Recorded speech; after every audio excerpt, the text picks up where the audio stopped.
అట్లాగే పెద్దలు ముషీరాబాద్ ఎమ్మెల్యే అన్న ముఠా గోపాల్ గారు, అట్లాగే ఎమ్మెల్సీ గౌరవనీయులు దాసోజు శ్రవణ్ గారు, గౌరవ మాజీ ఎమ్మెల్యే సురేందర్ గారు, గౌరవనీయులు మాజీ మంత్రివర్యులు పెద్దలు శ్రీ కొప్పుల ఈశ్వర్ గారు, సోదరి మన సోఫియా హసీబ్ సిద్దికీ గారు, అట్లాగే అన్న రావుల చంద్రశేఖర్ రెడ్డి గారు మన పార్టీ ఆఫీస్ జనరల్ సెక్రటరీ గారు, తమ్ముడు పుట్టా విష్ణువర్ధన్ రెడ్డి గారు, తమ్ముడు ముఠా జయసింహ గారు, అన్నా సయ్యద్ ఇబ్రహీం గారు, తమ్ముడు మసీవుల్లా ఖాన్ గారు, మొహిద్ ఖాన్ గారు, వెంకటేశ్వర రెడ్డి గారు, వహీద్ భాయ్ గారు, ముజీబ్ సాబ్, రాజీవ్ సాగర్, అట్లాగే ఇమ్తియాజ్ గారు, ఆజం భాయ్, అర్షద్ భాయ్, అందరికీ పేరు పేరున, అట్లాగే ఇక్కడ వేదిక మీద ఉన్న తమ్ముళ్లకు, వేదిక ముందున్న ఆడబిడ్డలకు, అన్నదమ్ములకు పేరు పేరున అందరికీ నమస్కారం.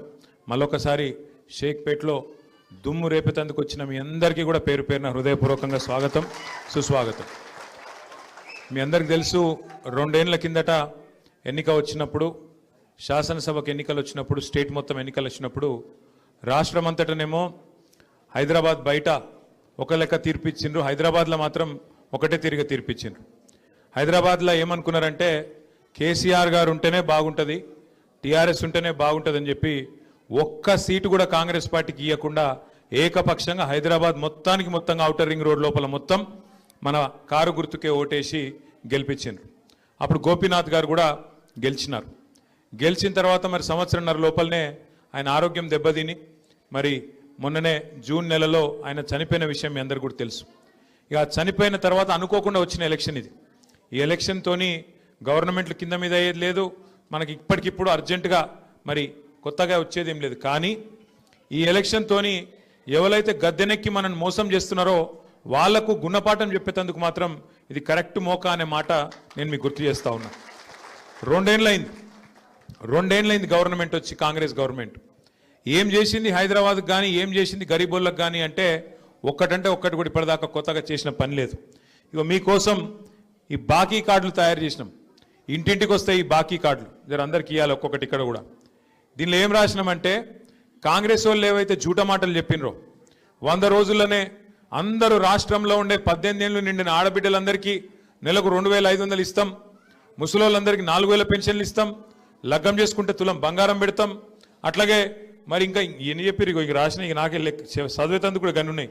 వికలాంగులకు 6000 పెన్షన్లు ఇస్తాం, షాదీ ముబారక్ తులం బంగారము, వాటితో పాటు ఇక రైతు బంధు, చదువుకున్న ఆడపిల్లలు ఉంటే వాళ్ళకు స్కూటీలు ఇస్తాం, అందుకే చదువుకున్న పిల్లలు ఉంటే వాళ్ళకు సంవత్సరం లోపల 2 లక్షల ఉద్యోగాలు ఇస్తాం, చదువుకొని కూడా ఉద్యోగం రాకపోతే నెలకు 4000 రూపాయలు ఇస్తాం. ఇట్లా వాళ్ళ నోళ్ళకు మొక్కాలే, నోటికి ఎంత వస్తే అంత 420 హామీలు ఇచ్చి అన్ని 100 రోజులనే పూర్తి చేస్తామని చెప్పి పచ్చి జూట మాటలు చెప్పి గద్దెనెక్కింది కాంగ్రెస్ ప్రభుత్వం.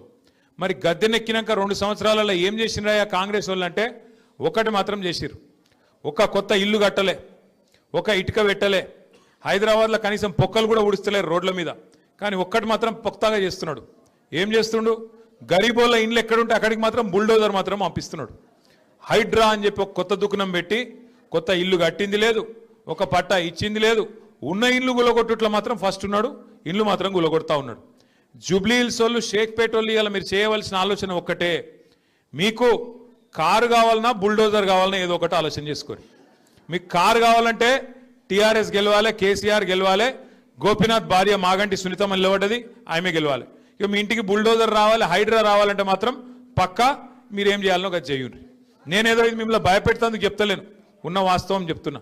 ఉన్న వాస్తవం ఏంది ఈరోజు అంటే, ఇవాళ మీరు చూస్తే రేవంత్ రెడ్డి ప్రభుత్వం, కాంగ్రెస్ ప్రభుత్వం వచ్చినాక కోర్టులంటే గౌరవం లేదు, పేదవాళ్ళంటే గౌరవం లేదు, మీ దగ్గర కాయిదాలు ఉన్నాయా కాయిదాలు లేవా పట్టి లేదు, ఇష్టం వచ్చినట్టు గుడ్డెద్దు చేన్ల పడ్డట్టు పోయి ఎక్కడ పడితే అక్కడ హైదరాబాద్లో నిన్నగాక మొన్న కూడా గొలగొట్టిరుపోయి గరీబోళ్ళు ఇళ్లలా వండుకునే అన్నంను తన్నుడు, వాళ్ళు పిలగాళ్ళు పెట్టుకునే పుస్తకాలు వారేసుడు, వాళ్ళ వాటర్ బాటిల్ వారేసుడు, ఎక్కడికక్కడ గుడిసెలు గులగొట్టుడు, రేకుల షెడ్లు గులగొట్టుడు, ఆగమాగం చేసి రోడ్డు మీద ఉండే బండ్లను కూడా ఆఖరికి ఇష్టం వచ్చినట్టు ఎత్తవతల వాడిస్తున్నారు, ఎక్కడికక్కడ కూలగొడతా ఉన్నారు. అందుకే నేను అంటున్నా, మీకు కారు కావన్నా బుల్డోజర్ కావన్నా ఆలోచించుకునే సమయం ఇవాళ జూబ్లీ హిల్స్ ప్రజలకు వచ్చింది. ఇంకొక మాట కూడా నేను మీకు విజ్ఞప్తి చేస్తా ఉన్నా. ఇప్పుడు ఈ ఎన్నికల్లో వాళ్ళకు సురుకు పెడితేనే, వాళ్ళకు గుణపాఠం చెప్తేనే వాళ్ళకు బుద్ధి వస్తుంది. ఇన్ని రోజులు చేసిన మోసానికి ప్రజలు కోపంగా ఉన్నారు అనే సోయి వస్తుంది. మీరు గట్టిగా బుద్ధి చెప్పి గట్టిగా మరి వాళ్ళకి ఓట్లు వేయకుండా వాళ్ళ డిపాజిట్ గల్లంతు చేసేటట్టు తీర్పిస్తే సచ్చుకుంట దెబ్బకు దయ్యం దిగొచ్చి నెలకు 2,500 ఇచ్చే పరిస్థితి చాలా అవుతుంది.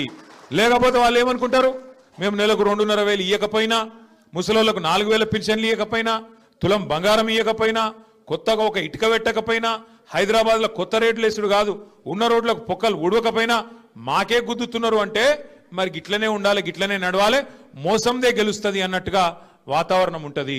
దయచేసి నేను మిమ్మల్ని కోరేది ఆలోచించమని చెప్పేది ఒకటే, ఈ ఎలక్షన్ వ్యక్తులకు మధ్యలో జరుగుతలేదు. ఈ ఎలక్షను ఒక మోసకారి కాంగ్రెస్ పార్టీకి నిజాయితీగా 10 ఏళ్ళు హైదరాబాద్ కోసం తెలంగాణ కోసం పనిచేసిన కేసీఆర్ గారి బీఆర్ఎస్ పార్టీకి జరుగుతున్నది తప్ప వ్యక్తుల మధ్యలో జరుగుతలేదు. ఇంకొక మాట కూడా మీరు ఆలోచన చేయాలని చెప్పి కూడా నేను మిమ్మల్ని కోరుతా ఉన్నా. ఇవాళ తెలంగాణలో ఈ 2 ఏళ్లలో ఏం జరిగింది అభివృద్ధి, ఏం జరిగింది సంక్షేమం అని ఆలోచిస్తే మీకు ఎంతెంత బాకీ ఉన్నాడో ఆ బాకీ కార్డులో మీరు చూసుకోవచ్చు. బాండ్ దీజీ పీచే బేజ్ దీజీ విష్ణువిచ్చి ఇవి కూడా తీసుకుపెట్టి ఇవన్నీ కూడా మీరు చూడాలా, చదవాలా, ఆలోచన చేయాలా. దాంతోపాటు రేవంత్ రెడ్డి గారేమో అమాయకుడు కాదు. ఇప్పుడు తమ్ముడు మహేష్ ఒక మాట అన్నాడు, 42% రిజర్వేషన్ ఇస్తానని బీసీలను మోసం చేసిండు అన్నాడు. ఆయనకు తెలియక చేయలే, ఆయనకు మొత్తం తెలుసు, ఆయనకు మొత్తం తెలుసు, అన్ని తెలుసు. ఆయనకేం తెలియనోడు కాదు, అమాయకుడు కాదు. ఆయన ఇచ్చే జీవో చెల్లదని తెలుసు ఆయనకు. ఎందుకంటే పార్లమెంట్లో చేసే పని అసెంబ్లీలో చేస్తే, పార్లమెంట్లో చేయాల్సిన చట్టం అసెంబ్లీలో చేస్తే అది చెల్లదని తెలుసు, జీవో ఇస్తే అది నిలబడదని తెలుసు, కోర్టుకు పోతే కోర్టు కొట్టేస్తుందని తెలుసు. కానీ బీసీలను మోసం చేసేందుకు 4 ఓట్ల కోసం డ్రామా ఆడి 42% రిజర్వేషన్ అని చెప్పి బీసీలకు మోసం చేసిండు. ఇలా అజరుద్దీన్ పోటీ చేసిండు. ఇదివరకు అజరుద్దీన్ పోటీ చేసిండు 2023లో కాంగ్రెస్ కెంచి. ఇప్పుడు ఆయనకు తెలుసు రేవంత్ రెడ్డికి అజరుద్దీన్కి ఇచ్చిన ఎమ్మెల్సీ కూడా నిలవదని తెలుసు, అది కూడా కోట్ల కొట్టుడు పోతుందని తెలుసు. కానీ అజర్ భాయ్ కో భీ చూనా లగా దియే, అజర్ భాయ్ కో భీ బకరా కర్ దియే, ఉన్కా భీ కామ్ తమాం కర్ దియే. ఆయనను కూడా మోసం చేసిండు. ఆయనకు పక్కా తెలుసు షేక్పేట వెనక మొన్నేదో జాగిచ్చిన నేను అల్కాపూర్లా మీకు 2,500 గజాలు ఖబరస్థాన్ కోసం ఇచ్చిన అని చెప్పి ముస్లింలను మోసం చేసే ప్రయత్నం చేసిండు. అది కూడా ఆయనకి ఎరికే, అది మోసం అని తెలుసు. झूठ है मालूम है उनको, फरेब है मालूम है, वो नहीं टिकता मालूम है, वो आर्मी का लैंड है वो भी मालूम है. फिर भी एक कागज निकाल दिए, बोल दिए अरे भाई आपको खबरस्तान के लिए मैं जमीन दे दिया. वहां गए तो क्या हुआ, जमीन का कागजात तो दे दिए, वहां गए तो आर्मी वाले आए, अरे यहाँ पे आए तो डंडा मारता हूं भागो बोल के वहां से भगा दिए. सब मालूम होते हुए తెలిసి కావాల్సుకొని మోసం చేసేటోడే రేవంత్ రెడ్డి. మళ్ళీ ఆయన చాలా నిజాయితీ గల మోసగాడు, ఆయన తప్పు కాదు, చాలా నిజాయితీ గల మోసగాడు రేవంత్ రెడ్డి. ఆయన ముందే చెప్పిండు, ప్రజలు మోసం చేసేటోళ్ళకే నమ్ముతారు,